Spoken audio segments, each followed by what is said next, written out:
The Taiwan government and private organizations have been attempting to look for missing Taiwanese that have fallen victim to scams and human trafficking rings in Cambodia. China has now decided to capitalize on the situation.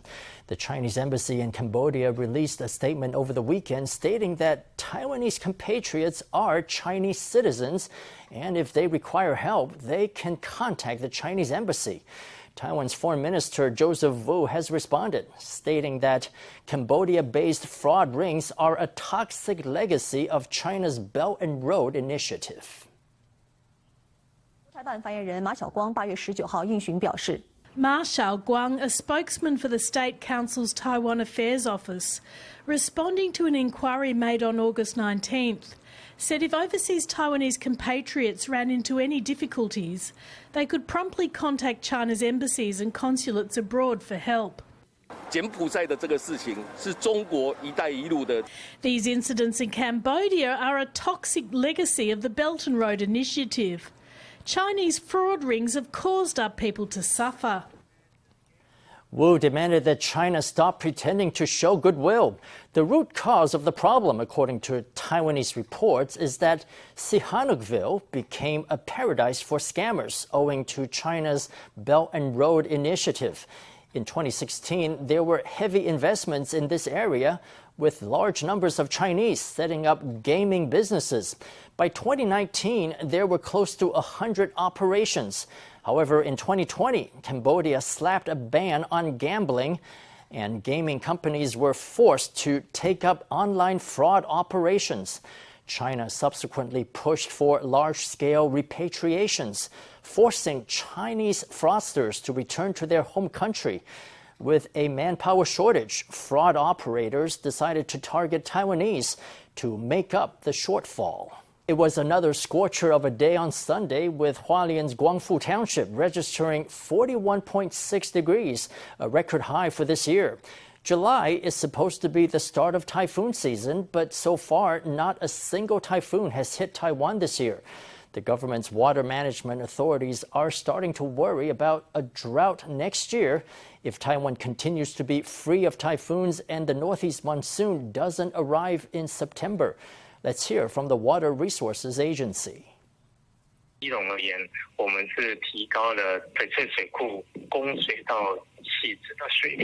In Geelong's case, we have increased the water supply from the Fei Cui Reservoir to Shizhe.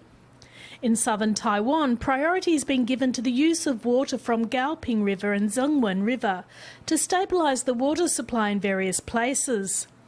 We are monitoring the situation and reducing water consumption in agriculture and from natural waterways. Fortunately, thanks to an abundance of rain during this year's plum rain season, there shouldn't be a water shortage before November. While there is a drought response action in place, the agency says a decision won't be made until September, depending on the status of Taiwan's water supply at that time. An air conditioner in every classroom. That was the cabinet's pledge to young students 2 years ago. This year in May, the government completed its project, installing air conditioning at all 3,500 plus primary and junior high schools in the nation. For students, there are plenty of benefits to having an air conditioner in the class. But the question is, can Taiwan's power grid handle the extra demand?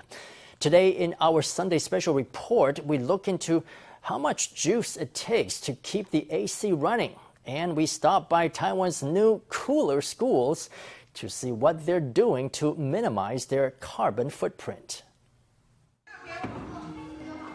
It's a scorching summer day, and the children are sweating profusely. Everyone is a little restless. 这边上课会很热吗？夏天的时候很热吗？黏黏的会不是热，然后电风扇也不凉。 Until recently, scenes like these were a daily reality. 7月7日宣布，全国中小学班班有冷气。 In 2020, the Executive Yuan earmarked 35.8 billion NT to equip every elementary and junior high school in Taiwan with air conditioners. By May 2022, the government had installed more than 180,000 units in more than 3,500 schools around Taiwan. But all this air conditioning needs electricity to work. Where does all the juice come from?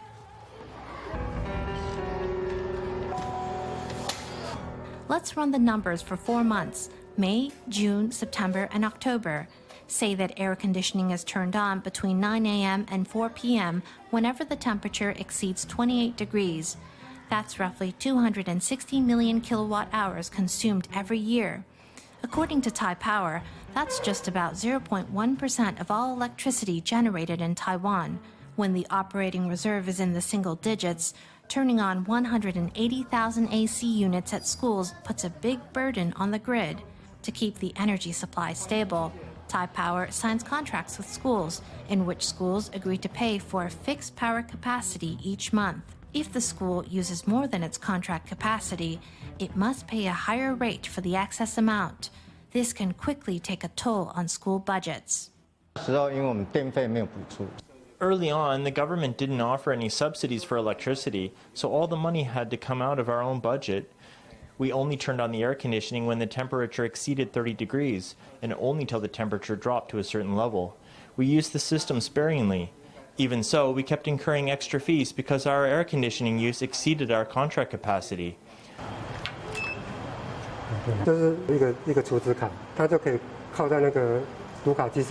You can use this card and put it on the card reader to activate the system. Then you can use the remote control to turn on the air conditioning unit. To help classrooms control their air conditioning bills, the government installed a smart energy management system in Taiwan's classrooms. The system can be used to remotely adjust classroom temperatures and to turn units on and off. It can also show which classrooms are currently using air conditioning. All the information is accessible on a computer screen. It can be used to monitor the conditions in each classroom, which classrooms have the air conditioning on and which ones have it off. So the person in charge can monitor everything. After school lets out at 3:30 p.m., the system can be used to see whether any units were left on. The units can be turned off remotely. The smart system shows how much electricity is being used at any moment. It allows the school to participate in demand response programs to reduce electricity usage. 那需量反应或需量计量，其实它都是一个虚拟电厂。 Demand response, or demand bidding, is an approach in which virtual electricity providers can provide a negative energy supply. For example, say there is a need to increase consumption by 1 kilowatt hour. We can obtain that additional kilowatt hour from the supply side by generating an additional 1 kilowatt hour. Or we can adjust the demand side by asking users to reduce consumption by 1 kilowatt hour. This would also satisfy that need. By having air conditioning in classrooms, students are able to learn in comfort. And today, there's a government subsidy to help cover the cost of keeping cool. It's an ideal scenario for students and their parents, but for the sake of Taiwan's energy security, there must be measures in place that keep the grid from overloading. Taipower offers schools the option of joining a demand response program. This means that when the energy supply is short, Taipower notifies the school's electricity management system, giving a 15-minute warning to the school to turn off the air conditioning or reduce usage. Later, the school can take all that electricity it saved and apply it to its electricity bill in order to lower costs. 因为我们学校的老师也常常都会有办理户外教育这个区块。 At our school, teachers often hold classes outdoors. We can adjust our energy use during those periods that they are outside. That allows us to save on our utility bills. To save money, schools can adjust and manage their consumption with Taipower. But some schools have taken things a step further by becoming energy producers themselves. This is Wenxing Elementary School in Taoyuan's Guishan district. The school has solar panels to generate electricity and even lithium batteries to store it. About 1/3 of the electricity consumed is generated on site, making the school less reliant on Taipower. 我们所建的40 kW 自发自用型的太阳能板呢 We have about 40 kilowatts of photovoltaic panels that we operate ourselves. They can generate 48,760 kilowatt hours every year. In addition to supplying the school with electricity, we store the excess in lithium batteries. Think of our school as having a massive portable power bank, like that used with cell phones. Thanks to our portable power bank, and by adjusting our energy management system, we are able to regulate our energy consumption. What's even more special about the school is that its energy management system is powered by artificial intelligence. Whenever needed, the system can automatically reduce electrical usage by 30% to avoid fines for overconsumption. 你看哦，2月、3月我们学校太阳能的发电的效率居然是大于台电的。 Look at February and March. Our solar panels contributed more energy than we got from Taipower. The blue bar is the electricity provided by Taipower. The yellow bar is the energy generated from the photovoltaic panels. Green represents the electricity drawn from the lithium batteries. If our school is close to exceeding the contract capacity, the AI system kicks in and uses our school's resources to smooth out peaks in consumption and fill in dips automatically. By shaving off the peaks, we can prevent ourselves from exceeding our contract capacity. 我们目前现在的当下使用是67 kW， 正在使用中啊，所以怪兽的表情呢，目前是 OK 的。 The AI energy management system was developed jointly by the school and a tech company.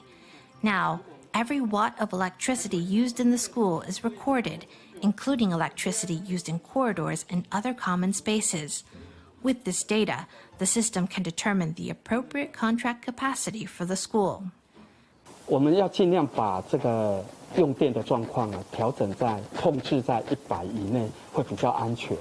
We should limit our electricity use and adapt so that it stays within 100 kilowatts. That's the safest way to go. With the Executive Yuan's air conditioning policy, we've had to raise our contract capacity. And that's why we need the system even more. It's our support system. It can help us take all the excess electricity we generate and use it during peak times. That way we can reduce overconsumption. We can avoid exceeding the contract capacity. It also helps with our bills. We generate our own electricity that we don't need to pay for. 这就是我们学校的怪兽电力公司。 The virtual power plant at Wenxing Elementary saves the school nearly 5,000 NT a month on its electricity bill. To educate students on electricity consumption and encourage them to save power, the school created a mock power company headed by a cute cartoon monster. The monster's facial expressions help the kids get a sense for how their school is powered. 设定了这4个表情呢。 There are 4 expressions that we use. They range from cute to somewhat nervous to anxious to crying in pain. We tell our students the more electricity we use, the closer the school will be to getting fined. So we need to conserve energy.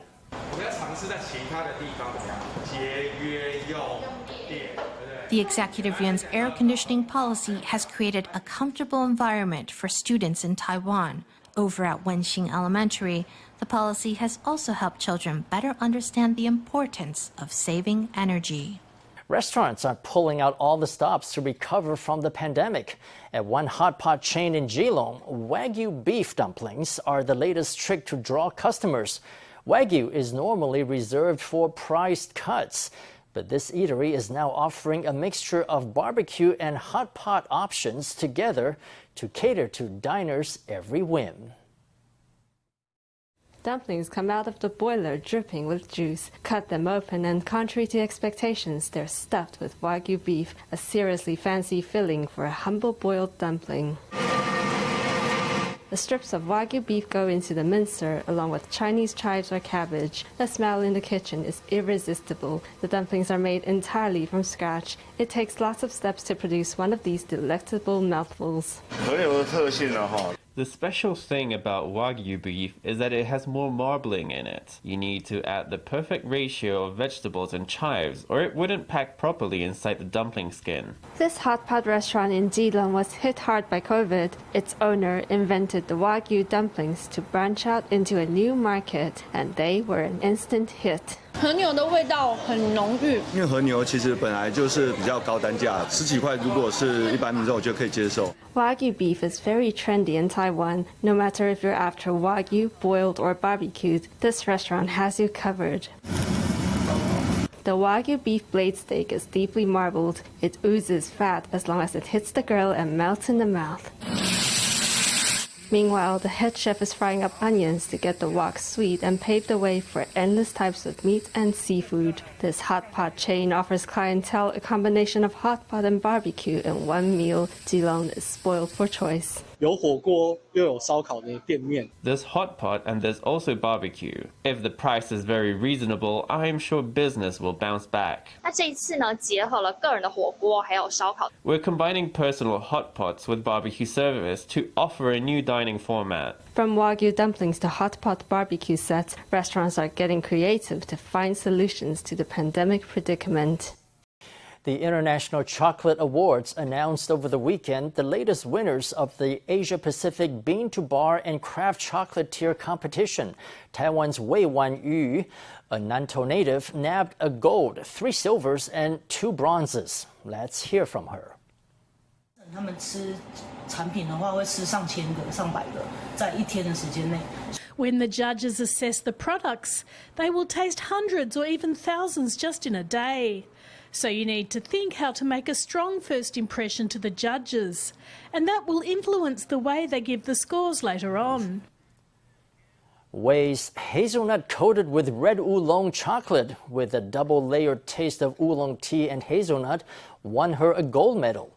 Her other 5 winning temptations included one called a Caribbean cocktail and a concoction consisting of Tieguanying tea powder, lychees, and chocolate.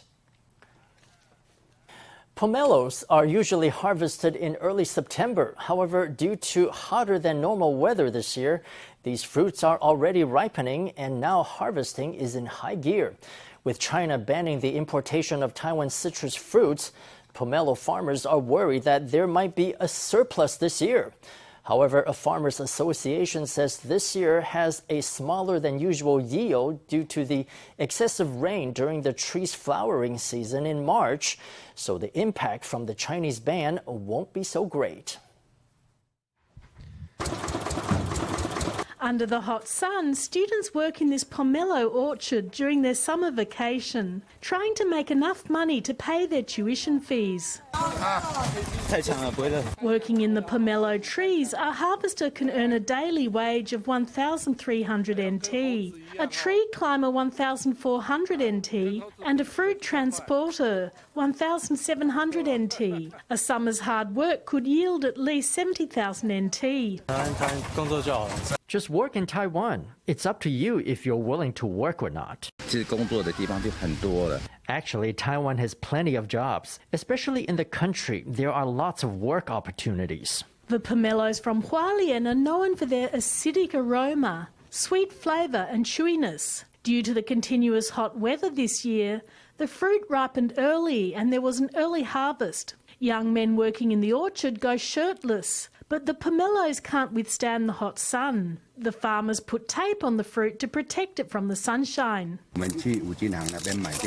We get this tape from the hardware store and put it on the fruit. If you don't do that, the fruit will be burned and become blackened. Generally, the harvest time of the pomelo is about a week before the solar term of Bailu, but this year the weather has been very hot, so it has already ripened, and it is also in the market earlier than usual. When the sweetness is about 10.5, it tastes very good. The sweetness of this year's harvest is more than 11 on the sweetness scale. This year, the pomelos from Hualien are of good quality and are extra sweet. However, with China banning the importation of Taiwan's citrus fruits, many farmers are worried about a surplus. The local Farmers Association says not to worry. Thanks to the abnormal climate this year, the abundant rain during the fruit's flowering period in March led to an approximately 15% reduction in yield, which will offset the amount that would have been exported to China. The 7th month of the lunar calendar is Ghost Month, when it is believed spirits leave the netherworld to roam the earth. During this time, many festivals are held across Taiwan, and one of them is Jiayi County's Da Shiye ceremony of Mingxiong. Legend has it that during the Qing dynasty, ghosts would be heard crying in Mingxiong on the first day of Ghost Month. The locals believe that only with the cremation of an effigy of the deity Da Shiye would the spirits be able to return to heaven. This religious rite reached a climax on Saturday night when effigies of Da Shiye and other gods were torched, attracting throngs of worshippers.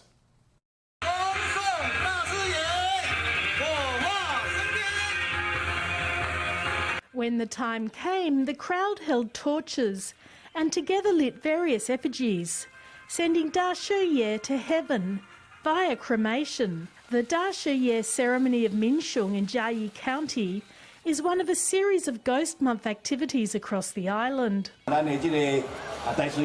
Da Shiye is going to be cremated and will ascend to heaven.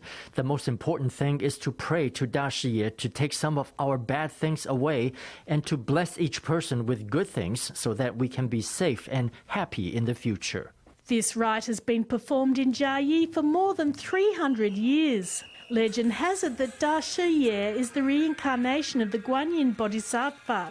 Every year on the first day of the 7th lunar month, Da Shiye is placed on an altar where he helps the restive ghosts find peace. On the 21st to 23rd days of the 7th lunar month, worshippers pray for 3 days before finally cremating Da Shiye to send him to heaven, symbolising that he will take disasters away from the world.